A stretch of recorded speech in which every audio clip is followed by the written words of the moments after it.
everyone, Jeri Bellini here from Recycle Parts for Art. Welcome to Learn at the Little House. Today's video is a collaboration with Bea Grob, and that is the English pronunciation of her name. She pronounces it Bea, and I believe. And anyway, she sent me a mystery. It's a mystery envelope collaboration, and she sent me a mystery envelope, which is not going to be a mystery to you. I'm going to show you what's in it. This was the envelope. I cut it in half, and I'm going to use it as part of the project. She sent me this cutout fabric. Looks like she cut out hearts. And you have to use 50% of the items in the challenge. So she is from Switzerland, so I'm not really sure what language this is. This beautiful print. This print is pretty foreign language on the back, and some paper trim, some lace, a glass cabochon, some metallic little miniature doily things, and my buttons actually broke in the mail. So I'm starting off with these items, and as I said, the challenge is you have to use at least 50% of the items, and so I shall, and I will be back as soon as I formulate my plan and share that with you. Alright, I'm back for a check-in.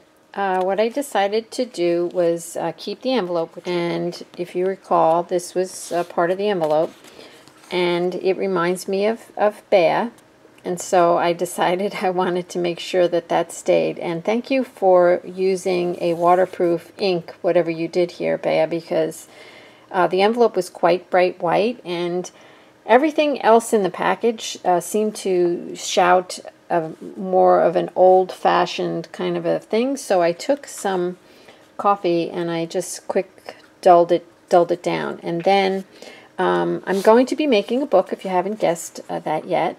I decided to reinforce some of the paper because it was, you know, envelope paper and it's kind of thin. So I glued down some book text, and I have this wonderful thin brown paper that I love to use. So I used some of that. I used some of my coffee dyed packing paper that I have on hand always. My mind right now is on my yard because it's springtime here in Pennsylvania. And so when I saw this, I said food, garden. Anyway, I'm going to use this little booklet for a little garden notebook. Alright, here I am checking in again. Here's my pages, and I might add a few pages, I'm not sure.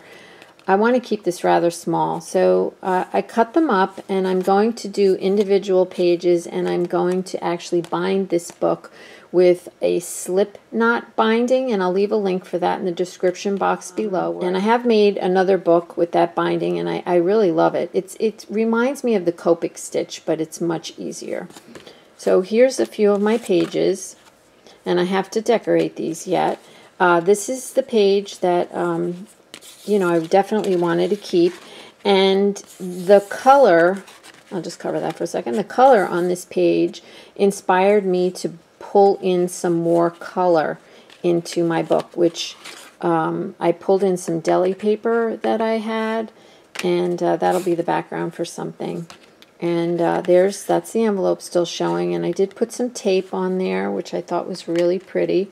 I made a little pocket on this one page, and I don't know how I'm going to put these pages in what order, but I went out shopping yesterday and I bought some seeds, and so this is a seed packet, and this is the ice cream that I showed you earlier from the paper that Bea had put in the envelope, and that's just like a little journaling spot on the back.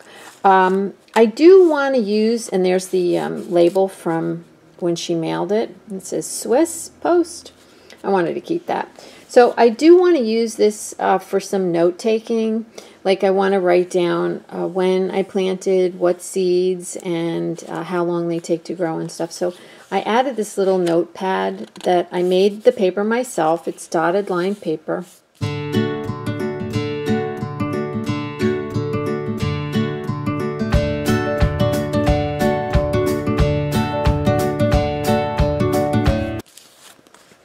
And I attached it with this with one of these clip things that you can buy at an office supply place, and what I do is I sand mine and then I put a Stays-On ink to make it look a little, you know, a little more old-fashioned. You can see how that is on the back. So I'll put something on the back too. So these are my pages so far, and I do want to show you what I did with these flowers. So this is the flower. She gave me 4 of these, and they were bright gold, and I decided to paint them, and I'll show you what I'm going to use for my cover. So here I painted them. I laid down some tissue and glued that down with Mod Podge, and then added the 3 flowers, and I'll put some kind of word or something down here. All right, we're back, and it's not 100% done, but it's done enough for you to see where I'm going. So there's my cover, and I'll take some photographs and I'll put them at the end. And I hand wrote on there my garden. And there's the, I did wind up, I have to tell you, I'm very proud of myself. I wound up using every single thing in Bea's kit. So there's the print that was in the kit. And then this page is, I'm going to house my empty seed packets. So I just stuck that one in there for you to see. Basil is pretty flat. So I made this little flap. And I figured if I needed the paper clip, I would use that too. And that's the page that has the Swiss post on it. And this one I put my notepad. And if you, well, the paper clip wasn't supposed to go over that paper. It's supposed to go under it. So if you pick that up, you'll see the collage there, and I just kind of came across that and thought I would shove that on there. There's the lady. She's walking through her garden, and I used one of my doodle flowers up there. I told you about it. I love my doodle flowers. This page I left empty. I put a little border of collage paper around there, and I used a Posca pen. And I don't know what I'll put in there. And this one is the journaling card, and I just put some nature stamps back there. I can never put those back in when I'm on camera. This page is empty still. I'll put something on there too. This I made a little pocket down here. And I don't know what I'll put in there. For now, I'll just leave that postage stamp. And there's the 4th flower. And this is, oh, this background is a napkin, not a napkin, a paper towel that I painted.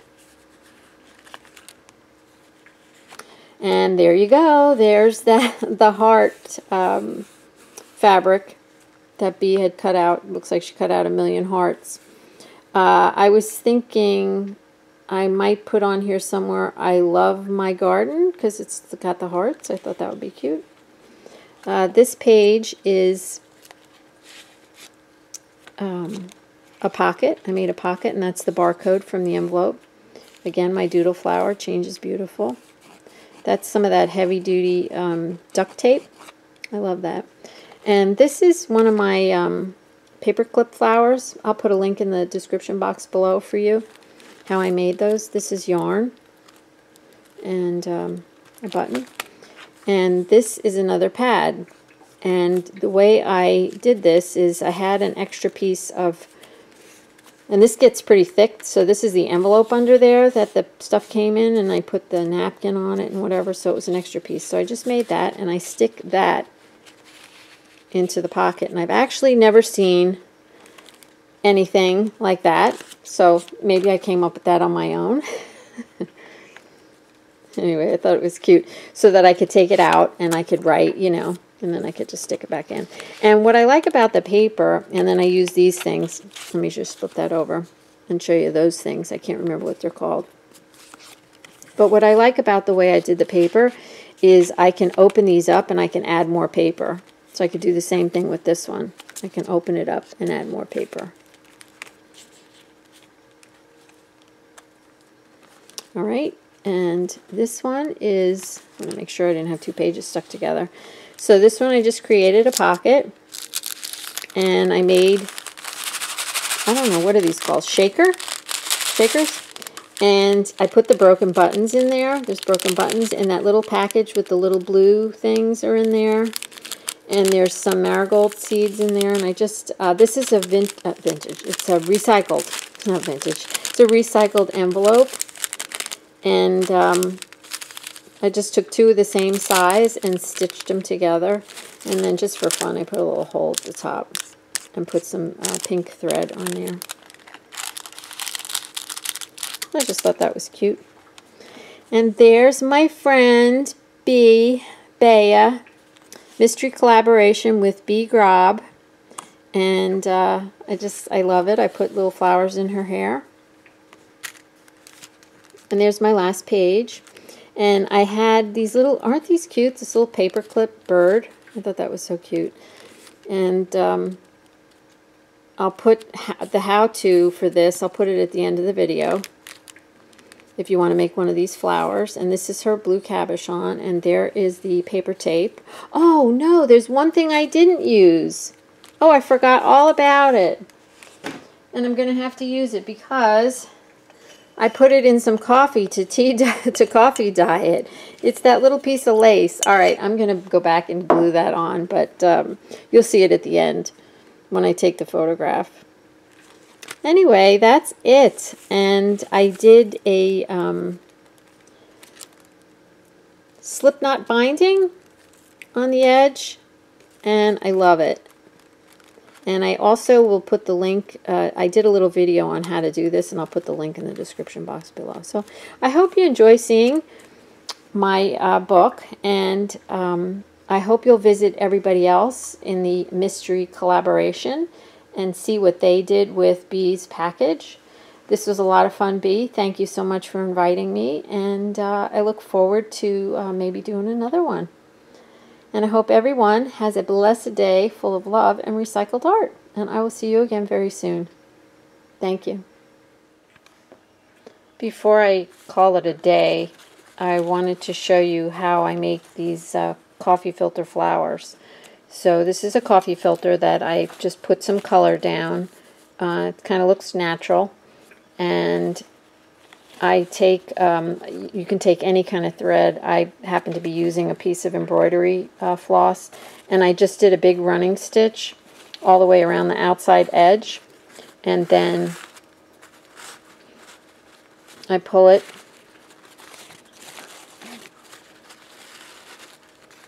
and you have to be gentle because coffee filters are pretty strong, but they do rip. Okay, just pull it, and then once you get it pulled the way you like it, just take a little tuck with your needle to make a little knot. And you're not going to see under there. Anyway, in a minute I'll show you why you're not going to see under there.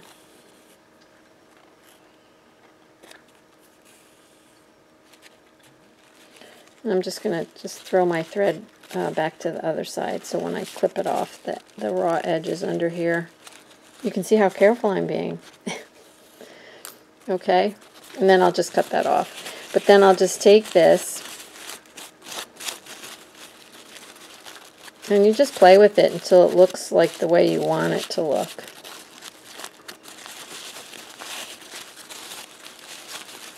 And what I like about these flowers is I made one of these on my altered bank book, which is really small. And the reason I love these flowers is you can smash them down, and now they're really relatively flat. So they would go fine on an art journal page, and I'm going to use it somewhere in the book.